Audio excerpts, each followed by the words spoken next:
divided into 15 slides. Just a short introduction. Migration is not a simple, it's not a simple but a complex multidimensional journey. Based on the IOM, the population of the world increased into 304 million based on its 2024 data. And Philippines is major global source, with the PH-USA corridor being one of the largest interaction between two countries. And this structure is rising as restrictive migration controls and aggressive deportation policies, which heightens the migrants' risk globally. So, a short introduction of the Philippine migration journey. Philippines has one of the most immigrants in North America, Europe, Asia Pacific, and the Middle East. Filipinos departing the country as of 2023, based on the Philippine Statistics Authority, is 2.16 million, and this 2.16 million represents Filipino overseas workers, migrant work, permanent immigrants. So for the inflow of foreign nationals, we have 153,651. This is based on the annual report reported by the Bureau of Immigration of foreign nationals doing their registration annually. And in 2015, there are at least 1,422 deportees.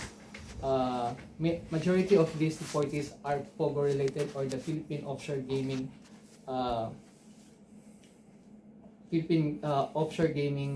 organization.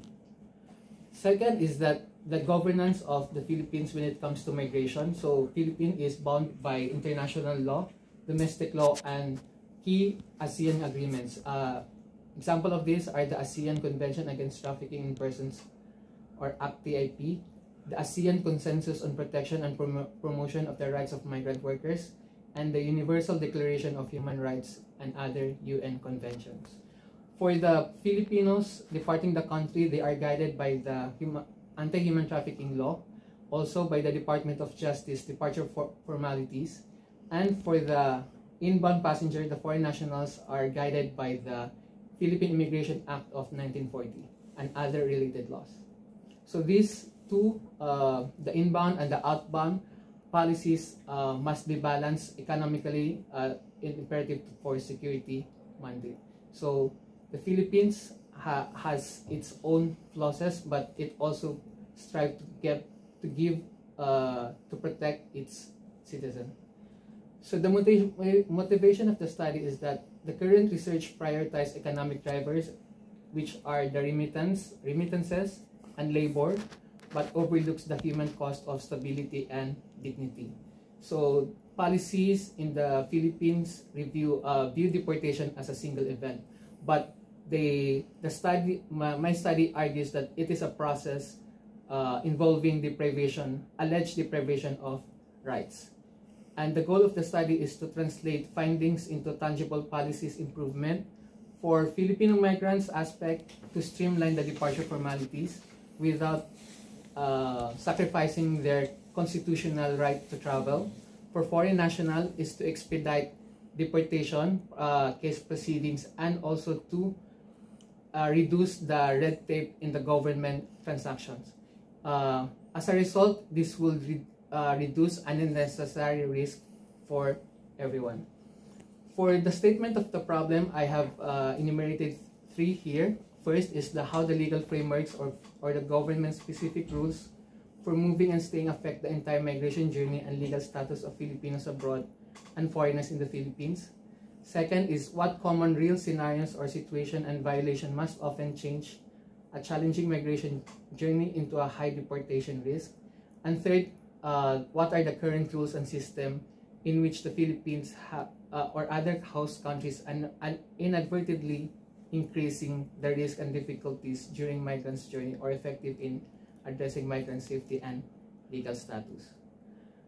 The objective of the study is to determine how the process of migration governance, the official rules and enforcements affect the entire migration journey and legal status of Filipino immigrants abroad and foreign nationals residing in the Philippines. Second is to identify and explain how the role of human factors such as personal knowledge, decision, and situational needs influence the success, difficulty, or failures of migrants' journey. Third is to assess and evaluate whether the current immigration rules, support system, unintentionally increase the risk and challenges for migrant faced by migrants. The scope and limitation. The scope of the study is, first is the Filipino immigrants who are departing the country. It focuses on working visa holders and permanent residents in United Arab Emirates, Australia, and USA. For foreign national, it will be focused on permanent, long-term visa holders strictly within the national capital region. The limitation of this study is it excludes short-term tourists unless deportation risk is present. The time frame limited is 2020 to 2024, and it excludes cases of organized crime trafficking unless relevant to policy gaps. So, why do people? I have three theoretical frameworks for this study. First, why do people migrate? There is the world system theory, which structural governance and global hierarchies directs the labor flow. The NLEM, or the New Economics or Labor Migration, which views migration as a collective household strategy, essential sending family members abroad acts as an insurance policy against local market failures. And the Todaro theory, which highlights migration driven by expected income gains. So this theory composes why people migrate, but there's a gap, which is we have to identify the factors behind why do people go migrate. What are the factors they considered? Do they have family members who support them to pursue that the dream or journey? I have, in the conceptual framework, I have two variables. First is the governance, which is considered as the rule of the game. It embodies the immigration law, visa policies, and border enforcement mechanism. So this variable represents the structure. It defines the legal constraint that every migrant must navigate. Second variable is the human factor, which serves as the mediator. Law exists, but human interprets them. So like the double-edged sword of social capital, which can be beneficial, at the same time can be disadvantage to a migrant. And the avoidance strategy, which is the fear of detection, leads to disengagement from public service. So the methodology is a mixed methodology. It will be qualitative and quantitative, using exploratory and explanatory phases. So statistical data is corroborated with interviews, narratives, or experiences. And to test the integrity of this method, we will do data triangulation, comparing the interviews with statistics, law ensures, and credibility. So for confidentiality, any information that will be divulged by the interview will be treated confidential unless it can be shared with consent from the interviewees. So the data collection, primary data will be semi-structured in-depth interview, focuses on why and how policy failed. Secondary data will be quantitative, reports and records from the BI, Bureau of Immigration, Commission on Filipinos Overseas, the Department of Foreign Affairs, Department of Migrant Workers, Philippine Statistics Office from 2020 to 2024. And secondary data will be the law, the CA 613, anti-trafficking laws, and other reports that may relate to migrant journey. For the analysis of this data, I will apply qualitative analysis. For qualitative analysis, we will be having the thematic analysis, interview coding for corruption, vulnerability and narratives, and discourse analysis for policies. And for quantitative analysis, it will be descriptive statistics. The goal is to explain how human factors interact with governance to produce deportation risk. So the significance of this study is to provide a unified framework linking policy failure to behavioral vulnerability, deliver actionable data on systematic flaws for policy revision and human repatriation, to reduce migrants' vulnerability by translating complicated governance into a clear risk factors, and propose a fresh analytical framework for understanding mobility patterns. This is the timeline for the research. So after the proposal in December, we will be starting the data collection in January and February, and March, April will be the analysis and co-writing, and the final phase will be the defense on May 2026. For the chapter arrangement, chapter 1, introduction, it will be composed of background, statement of problem, research objective, significance of the study, scope, and limitation.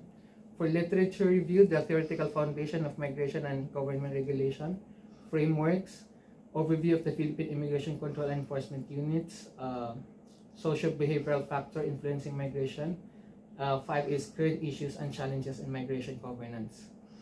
Chapter 3 will be the research methodology. It will be the research design, data collection, data analysis, ethical consideration.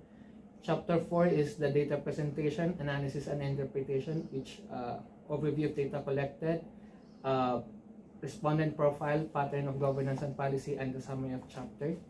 And chapter 5 will be the summary of major findings, the conclusion, recommendation, and area for further research. So this is some of the references, bibliography that I will be using for the study, BAAS M 2015 until MASI of 1993.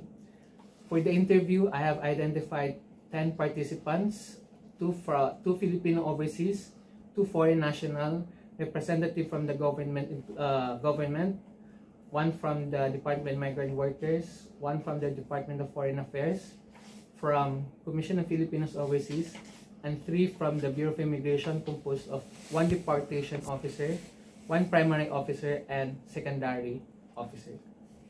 So these are the possible questions that will be asked for the interviewees. For objective 1, there are 3 considerable categories for questions. First, for the government officials, Filipinos, outbound, and foreign nationals, to collaborate with the objectives and to achieve the purpose of the study. That ends my presentation.